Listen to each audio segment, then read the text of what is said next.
Bonjour à tous, cette vidéo s'adresse à mes élèves de première. Il s'agit du corrigé du contrôle que vous avez eu il y a quelques jours. Alors quelques remarques concernant vos copies. Je vais indiquer tout ce qui ne va pas sur certaines copies. Évidemment, je ne vais pas indiquer tout ce qui va. Alors ce qui ne va pas. D'abord, votre nom de famille, il doit impérativement être écrit en lettres majuscules, en caractères d'imprimerie, en lettres majuscules, pour la bonne raison qu'on ne peut pas le deviner. L'orthographe d'un nom de famille, cela ne se devine pas, tout peut se produire. Donc, vous avez l'obligation d'écrire votre nom de famille en lettres majuscules. En dessous du nom de famille, vous écrivez votre prénom en lettres minuscules, sauf la première lettre. Vous devez préciser la date, vous devez préciser qu'il s'agissait du contrôle numéro 1 en l'occurrence, votre classe, et puis la matière mathématique. Ensuite, vous ne devez pas diluer votre encre. Il est indiqué très clairement que l'enseignant doit vous obliger à écrire avec de l'encre bleue très foncée ou de l'encre noire, mais de l'encre effaçable entre guillemets. De l'encre, vous pouvez corriger vos erreurs. Donc de l'encre noire, on peut corriger ses erreurs, c'est avec du Tipex, c'est un petit peu lourd. Donc en clair, c'est de l'encre bleu foncé standard, avec un effaceur standard, et puis si vous trompez, vous effacez assez rapidement, voilà. Mais surtout pas de l'encre diluée.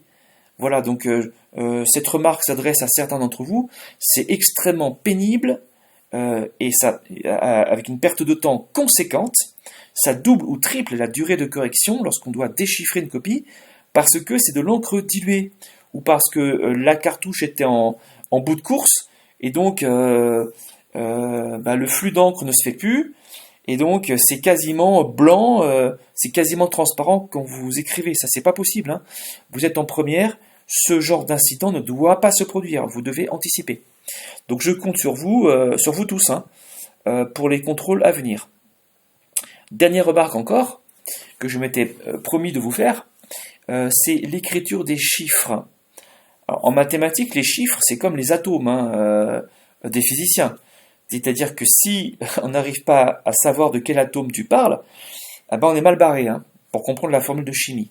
Eh bien, en mathématiques, les chiffres doivent être parfaitement lisibles. Plusieurs d'entre vous, vous faites extrêmement mal vos chiffres, donc il s'agit de progresser véritablement. Un chiffre 5, par exemple, ne doit pas du tout ressembler à un chiffre 9, et plusieurs élèves font leurs chiffres 9 comme des chiffres 5 ou leurs 5 comme des chiffres 9.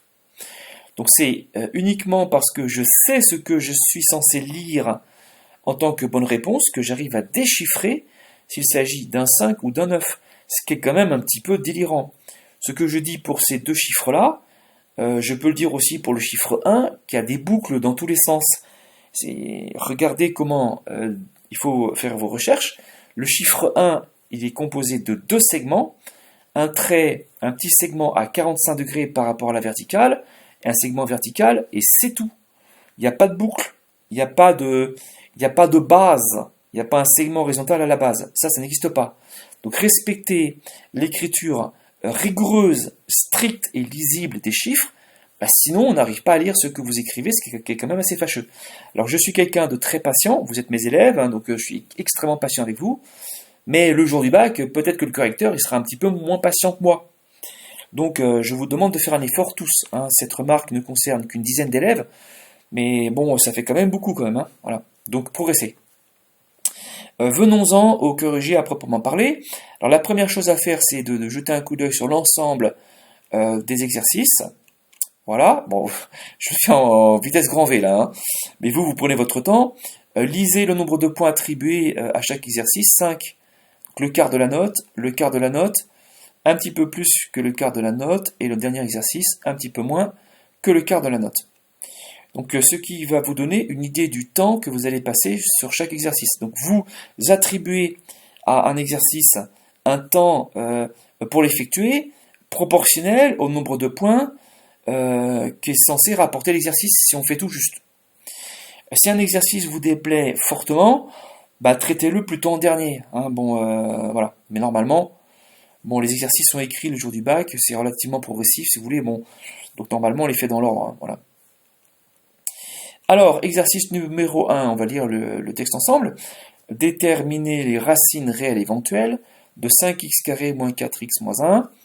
Bon, la stratégie, c'est une forme développée. Delta égale b carré moins 4ac, c'est le signe de delta qui permettra de savoir s'il y a deux racines exactement réelles, distinctes, ou bien une seule racine, une racine double, ou bien pas de racine réelle.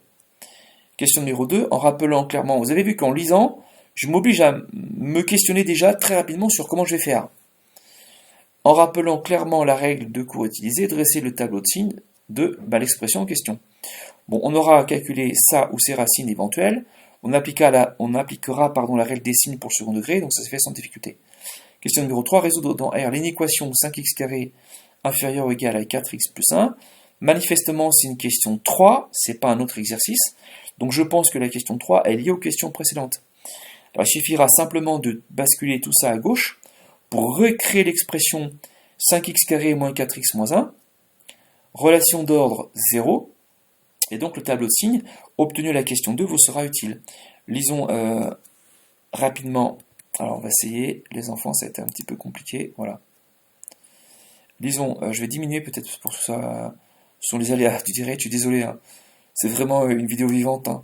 Les aléas du. Là, j'y suis toujours pas. Je vous demande d'être un petit peu patient. Voilà.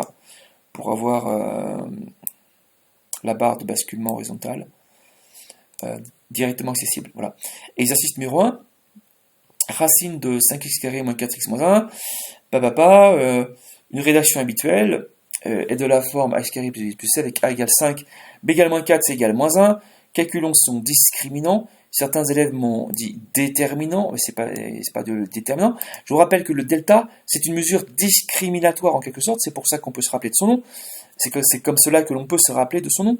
C'est une mesure discriminatoire. Donc ça s'appelle le discriminant, puisque le signe de delta décide du nombre de racines que nous avons.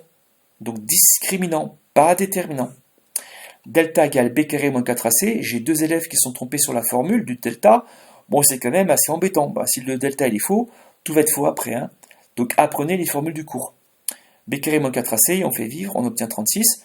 On constate que delta est strictement supérieur à 0. Donc on a deux racines réelles distinctes. On écrit les formules et on les fait vivre jusqu'au bout. L'expression et puis la phrase de conclusion, ça coûte pas bien cher, ça va prendre quelques secondes à écrire. Hein. L'expression 5x carré moins 4x moins 1 admet pour racine. Donc là on dit plus éventuel, hein, puisqu'on est certain qu'il y en a maintenant. Moins 1 cinquième et 1. On pourrait dire racine réelle si vous voulez, distincte, voilà, si on a le temps, mais bon. Question numéro 2, le tableau de signes. Alors on rappelle la règle de cours, qui est ax carré plus bx plus c et du signe de a à l'extérieur de ces racines, et je vous rappelle qu'il y a des variantes de formulation. Bon, j'ai choisi cette variante-là, enfin cette expression-là, cette formulation-là, pardon, de la règle cette année. Bon, il y a 2-3 ans, j'en avais choisi une autre. Bon, ça n'a vraiment pas d'importance. Ce qui est important, c'est de retenir, c'est que le signe de petit a, on le retrouve à l'extérieur des racines, et donc entre les racines du signe contraire, du signe de moins a. Lorsqu'il y a deux racines, lorsqu'il y a une seule racine, on ne va pas tout expliquer, mais bon, vous savez comment ça se passe. J'ai donné le tableau de signes, voilà, je fais ça un petit peu rapidement. Ici, la flèche verte n'est pas liée à la question 2, elle est utile pour la question suivante, pour la question 3. Inéquation 5x carré inférieur ou égal à 4x plus 1. Comme annoncé dans notre phase de lecture rapide, on a tout basculé à gauche. On se ramène à l'expression du second degré étudiée à la question 1 et à la question 2. Inférieur ou égal à 0, puis en utilisant le tableau de signes précédent, on obtient, alors c'est là que je fais la flèche verte, puisque dire que 5x carré moins 4x moins 1 est inférieur ou égal à 0, cela revient à dire que 5x carré moins 4x moins 1 est négatif. Donc sur la ligne du signe de 5x carré moins 4x moins 1, là où j'ai un négatif, là où j'ai un signe moins, je dessine une flèche verte. Et ensuite, la flèche verte, je vous rappelle, c'est comme un sous-marin vert. Hein. On remonte le sous-marin jusqu'à la surface, et on obtiendra les valeurs de x de moins 1 cinquième jusqu'à 1. Comme la relation d'ordre est large, on prend les deux bornes, moins 1 cinquième, et on prend aussi la borne 1. On obtient pour ensemble des solutions l'intervalle de moins 1 cinquième fermé jusqu'à 1 fermé. Ensuite, on va rebasculer vers l'énoncé. Exercice numéro 2. Donc exercice numéro 1, 5 points, c'est cher payé si on est bien entraîné. Si on est bien entraîné, évidemment, si on hésite à toutes les étapes, on va perdre beaucoup de temps. Vous n'aviez que 45 minutes et pas une seconde de plus pour faire ce premier contrôle. Exercice numéro 2 sur 5 points encore. Résoudre dans grand R l'équation d'inconnu grand X. Grand X carré plus 48 égale 71 grand X. Bon, le fait que l'inconnu soit non pas nommé petit x mais grand X, bon, ça nous fait deviner qu'il va y avoir une embrouille par la suite, une difficulté. Attention, dans la question 1, la lettre grand X est employée, donc systématiquement, je vais respecter cette notation-là. Je parlerai de racine grand X indice 1, grand X indice 2, ici en l'occurrence de solution de l'équation, puisque pour une équation, on parle de solution, grand X indice 1 et grand X indice 2, et non pas petit x indice 1 et petit x indice 2. Donc attention, méfiance. Mais bon, au préalable, on aura tout basculé du même côté pour avoir une expression du second degré égale à 0, puisqu'une expression du second degré égale à 0, les solutions d'une telle équation, ce sont les racines de l'expression du second degré en question. Question numéro 2, en déduire les solutions dans R de l'équation, x exposant 4 plus 448 égale 71 x carré. Alors c'est simplement que grand X a été remplacé par petit x au carré pour obtenir cette expression-là. Donc nous on va partir de cette expression-là, et puis on va faire apparaître partout du petit x au carré, et puis on va dire qu'en posant grand X égale petit x au carré, on va se ramener à l'équation de la question précédente, de la question 1. Donc lisons le corrigé ensemble rapidement. Voilà, c'est ici. Équation, donc je donne un titre, mais bon, je ne suis pas obligé, c'est simplement pour que vous ne perdiez pas le fil de ce que vous êtes en train de faire, ça peut être utile quand même. On a l'équivalence, bon, votre équation du second degré un petit peu bizarre, équivaut à une équation dans laquelle j'ai tout basculé à gauche, égale 0. On reconnaît une équation, je respecte la variable majuscule grand X, je précise les valeurs de A, B, C, les coefficients, je calcule son discriminant, delta, je rappelle la formule, je fais vivre cette formule dans le cadre de l'exercice, avec les nombres de l'exercice. On constate que delta est strictement supérieur à 0, donc l'équation admet deux solutions raides distinctes, et je respecte encore les notations en grand X. J'écris les formules du cours, et puis je fais vivre jusqu'au bout ces formules avec les nombres de l'exercice. Et puis, petite phrase de conclusion, la phrase réponse. L'équation grand X carré plus 448 plus 71 grand X admet deux solutions dans grand R, qui sont 7 et 64. Alors, beaucoup d'entre vous m'avez écrit si grand S égale, bon, on préfère que vous fassiez une phrase, puisque grand S égale, pour la question 1, mais alors, comment vous allez noter l'ensemble solution de la question 2? Donc, vous voyez que dans la question 2, il y a aussi une équation à résoudre, avec aussi un ensemble grand S des solutions alors. Et donc, grand S et grand S', vous voyez que ça va compliquer les choses plus qu'autre chose. Donc, il vaut mieux faire une petite phrase ici en français, et tout le monde est content. Question numéro 2, l'équation x4 plus 448 égale 71 x carré. On bascule tout du même côté, et puis on se ramène en fait à une équation du second degré en grand X, en ayant remplacé petit x au carré, j'arrive pas à le sélectionner ici, je vais avoir du mal, voilà, par grand X. Donc la relation c'est celle-là, en posant grand X égale x carré, cette équation devient dont les solutions sont 7 et 64 d'après la question numéro 1. On a donc alors respecté cette relation-là qui est très très bien. Je ne dis pas x1 égale 7 ou x2 égale 64, c'est grand X, puisque 7 et 64 sont les deux valeurs possibles pour grand X de la question 1. Donc j'ai le droit d'écrire que grand X vaut 7 ou que grand X vaut 64, et non pas x1 et x1 et x indice 2. Ah oui, j'ai oublié, à propos de la notation indice 1 et indice 2, c'est petit et décalé vers le bas. Donc si vous regardez bien ici, c'est grand X indice 1. C'est pas un grand 1 au même niveau que le grand X. Attention à ça, c'est très énervant pour votre lecteur. X carré égale 7. Alors j'ai choisi ici de tout basculer à gauche pour vous remontrer que les formules que vous apprenez sans manifestement les comprendre, et ensuite vous les oubliez, vous confondez tout en troisième, ben en fait, elle résulte d'une factorisation sans difficulté dans grand R.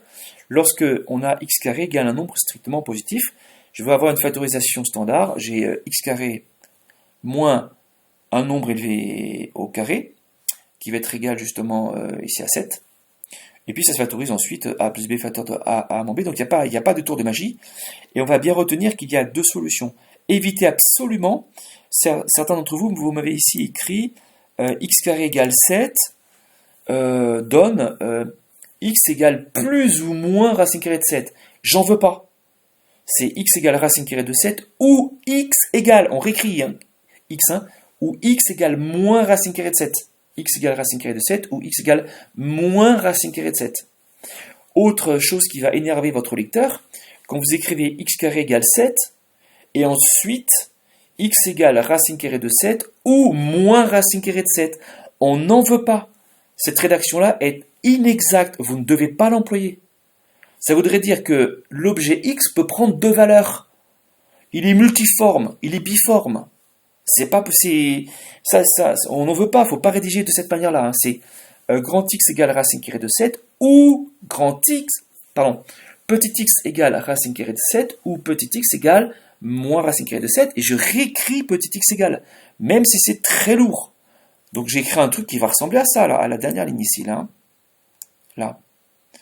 Même si c'est lourd, vous devez le faire. Donc dans le doute, posez-moi la question par mail pour que je vous pose des exercices, que je regarde comment vous rédigez et que je valide ou que je modifie vos maladresses, le cas échéant. Même chose pour x carré égale 64, sauf que là ça va se faire un petit peu rapidement, parce que si on le fait par la méthode standard première, ce que je n'ai pas présenté là volontairement, x carré égale 64 équivaut à x égale racine carrée de 64 ou x égale moins racine carrée de 64 équivaut à x égale 8 ou x égale moins 8. Voilà, il n'y a pas de difficulté. Et puis la phrase réponse, l'équation de degré 4 ici, qui est une équation dite bicarrée, puisqu'on n'a que des exposants pairs de la variable, c'est x3, il n'y en a pas, et des x exposants 1, il n'y en a pas. Admet donc pour solution, et voilà la phrase réponse, des solutions de grand R évidemment. Exercice numéro 3. Alors si on lit l'énoncé, on va s'en rappeler. C'était, on définissait une fonction et on demandait dans un premier temps de calculer f de 2 et f de 4, f de 2 et f de 14, d'en déduire ce que représentent les nombres 2 et 14 pour la fonction petit f, et ce que représentent ces nombres-là aussi pour la parabole P, courbe représentative de la fonction petit f, dans un repère orthogonal. Alors f de 2, j'ai présenté le calcul ici, qui donne 0. F de 14, j'ai présenté le calcul ici, qui donne 0. On constate que f de 2 et f de 14 sont tous les deux égaux à 0. Donc 2 et 14 sont les deux racines du polynôme de second degré petit f. Donc apprenez tout doucement à avoir une formulation où vous parlez de polynôme du second degré, ce qui n'est pas du tout gênant. C'est pas bien difficile à retenir comme rédaction. Et puis l'interprétation graphique, c'est que les nombres 2 et 14, c'est en langage élève là où la parabole coupe l'axe des x. C'est pas une formulation très digne d'un élève de première. Donc une autre manière de dire les choses, au lieu de dire c'est là que la parabole coupe l'axe des x, on peut dire que la parabole P coupe l'axe des abscisses du repère en deux points d'abscisse respectives, 2 et 14. On ne précise pas les ordonnées, puisque comme ces points sont sur l'axe des x, ils ont un y qui vaut 0 forcément. Question numéro 2, c'était donner la forme canonique de f de x. On a la forme développée, on applique la formule, le calcul de alpha, le calcul de bêta, ici alpha égale moins b sur 2a, et je fais vivre la formule, c'est un petit peu lourd, mais ça se fait très très bien. Bêta égale f de alpha, égale 36 sur 7 finalement. Alors certains d'entre vous, spécialement courageux et puis peut-être un petit peu maladroits, ont canonisé à la main. Canoniser à la main une expression commençant par moins 1 septième de x carré, il faut vraiment en vouloir. Appliquer la formule du cours est beaucoup plus rapide et beaucoup plus efficace. Phrase-réponse, on a donc finalement ici f de x égale petit a qui vaut moins 1 septième, facteur x moins alpha, x moins 8 parce qu'on a calculé alpha précédemment, qui valait 8, au carré plus bêta. N'oubliez surtout pas le carré ici, c'est un danger réel. Si vous oubliez le carré, vous perdez pratiquement tous les points de la question. Alors, si c'était une question à 3 points, ben, vous allez perdre 3 points sur les 20 points bêtement. Parce que c'est pas une erreur qui est permise. Hein. On n'oublie pas le carré dans une expression du second degré. Le carré dans la forme canonique d'une expression du second degré, ça ne s'oublie pas, c'est pas possible. Je vous ai indiqué, j'ai fait une copie d'écran de l'utilisation de GeoGebra, en vous remontrant comment est-ce qu'on peut définir dans GeoGebra une expression, et puis demander à GeoGebra la forme canonique de f de x. Bon, ça marche extrêmement bien. Exercice suivant, qui était l'exercice numéro 4, on vous disait que l'on considère une fonction g du second degré, donc une fonction g définie par, pour tout x appartenant à grand R, g de x égale ax carré plus, décidément, plus bx plus c avec a différent de 0. Et on vous indiquait que la courbe de la fonction g admet pour sommet, c'est une parabole évidemment, admet pour sommet le point, c'est une parabole dans un repère orthogonal. Hein. Attention, la courbe d'une fonction du second degré, ax carré plus bx plus c, est une parabole lorsque le repère est à des deux axes perpendiculaires. Lorsqu'on est dans un repère orthogonal. Pas forcément les mêmes unités sur les axes, hein, mais dans un repère orthogonal, alors c'est ok, j'obtiens graphiquement un objet qui a les qualités géométriques d'une parabole, qualité géométrique que vous ne connaissez pas, malheureusement, c'est pas au programme. A pour sommet le point S de coordonnées moins 2, 11, ça vaut de l'or, puisque en fait les coordonnées du point S, le cours me dit que c'est alpha et bêta. Donc alpha vaut moins 2 et bêta vaut 11, donc ça c'est vraiment super. Et cette parabole passe par le point grand A de coordonnées moins 1, 10.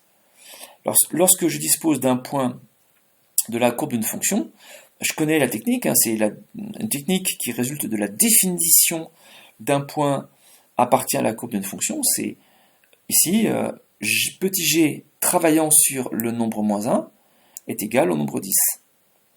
Alors ceci caractérise en fait les points de la courbe d'une fonction, c'est la fonction travaillant sur l'abscisse du point donnera comme résultat l'ordonnée du point. C'est très facile à retenir. Forme canonique de g de x, alors il faut réfléchir un petit peu, il faut utiliser le fait que le sommet a pour coordonnées alpha et bêta d'après le cours, et que nous on sait que le sommet S, il a pour coordonnées moins 2 et 11. Donc le x du point S vaut à la fois alpha et moins 2, donc alpha vaut moins 2, et le y du point S vaut bêta d'après le cours, et d'après la donnée de l'exercice 11, donc bêta égale 11. Ce qui nous permet d'écrire une partie de la forme canonique si vous voulez, enfin on en connaît en tout cas une partie, donc g de x égale a facteur de x moins alpha, donc moins 2 plus 2, hein, plus 2 au carré, j'oublie pas le carré, plus bêta 11. Ensuite, pour déterminer petit a, certains d'entre vous m'avez fait une monstruosité, puisque vous m'avez dit que petit a c'est yb moins yk sur xb moins xa, genre la fonction g c'est comme une fonction affine.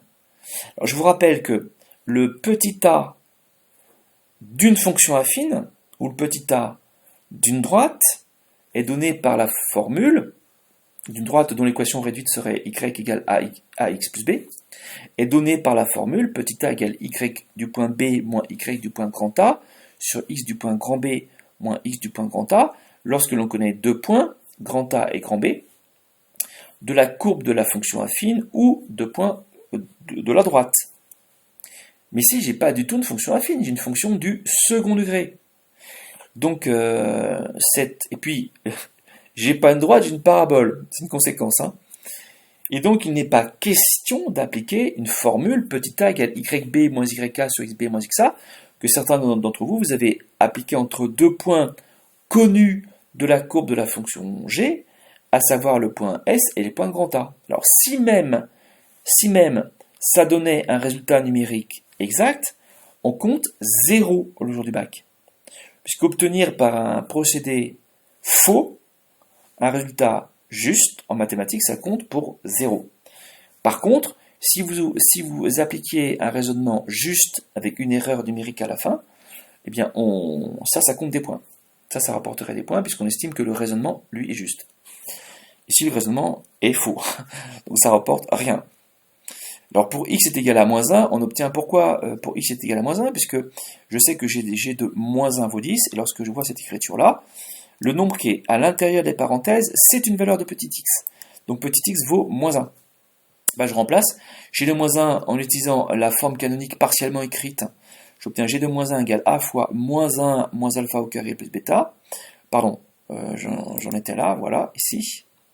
J'obtiens g de moins 1 égale petit a facteur de moins 1 plus 2, ferme la parenthèse au carré plus 11. C'est ce que j'écris là. Mais ensuite, je me rappelle que g de moins 1, je connais sa valeur, c'est 10. Donc si je réécris cette ligne-là, en remplaçant cette ligne-là en fait, en remplaçant en dessous tout ce que je connais, g de moins 1, je connais, ça vaut 10. Je remplace. 10 égale a fois, je calcule moins 1 plus 2, ça fait 1 au carré, ça fait 1. Donc a fois 1 au carré, je vais le faire après, plus 11.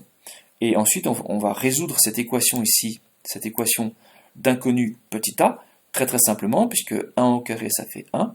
On obtient l'équation 10 moins 11 égale petit a fois 1, donc petit a. Donc finalement, moins 1 est égal à petit a.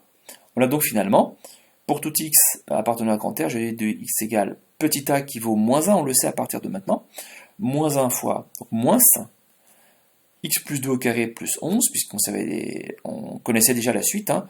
On avait déjà annoncé que la forme canonique se présentait sous cette forme-là, il nous restait simplement à déterminer le petit a, ce qui est fait. Forme développée de g de x, alors certains ont vu en fait, voilà, c'est un petit peu pénible à corriger, hop, bon je vais le corriger après, on est en live les enfants, voilà, g de x égale, je passe la ligne pour des endroits de lisibilité, égale là, et je supprime au-dessus, voilà. Alors, je reprends. Certains d'entre vous, vous avez bien obtenu la forme canonique, donc vous avez bien obtenu la réponse à la question précédente, on demandait la forme développée de g de x, il fallait simplement développer cette forme canonique. Alors, certains l'ont pas vu, hein. Ils m'ont dit, mais bon, la forme canonique, c'est très différent de la forme développée, certes. La forme développée se présente sous la forme ax carré plus b plus c, avec un petit a et un petit b et un petit c qui sont indirectement liés pour obtenir alpha et bêta. Enfin, c'est totalement délirant, parce que vous allez vous en sortir très difficilement si vous refaites vivre les formules de alpha et bêta, alpha valant moins 2 et bêta valant 11, pour obtenir de l'information indirecte sur petit a, petit b et petit c. Alors, c'est pas possible ça, vous n'allez pas vous en sortir, hein. C'est beaucoup plus simple de développer, puisque cette information indirecte, ensuite il faudra l'exploiter. Il faudra cette information indirecte ça me donnera de l'information floue un petit peu sur petit a, petit b, petit c, mais moi c'est petit a, petit b, petit c que je veux. Alors le petit a, on le connaît déjà, c'est moins 1, c'est petit c et petit c que je cherche, petit b et petit c. Donc de l'information assez floue sur eux me demandera un effort pour obtenir leur valeur précise. Donc c'est pas une très bonne méthode, s'il y a plus simple, c'est pas une très bonne méthode. Il y a beaucoup plus simple, puisque pour obtenir la forme développée, il n'y a pas plus simple, on développe. On développe quoi? L'expression que l'on connaît, de g de x, c'est-à-dire la forme canonique obtenue à la question 1. Donc, il fallait simplement développer la forme canonique. Voilà, fin de ce commentaire. Alors j'essaierai de faire mieux la prochaine fois, c'est une vidéo peut-être qui est un petit peu longue, où j'ai hésité pas mal, parce que il faut que je m'entraîne, hein. Je suis pas du tout habitué à faire court à un écran, c'est très difficile. Je vous souhaite un bon courage à tous, conservez cette vidéo, revisionnez-la autant de fois que nécessaire, et surtout, travaillez régulièrement vos mathématiques. À très bientôt.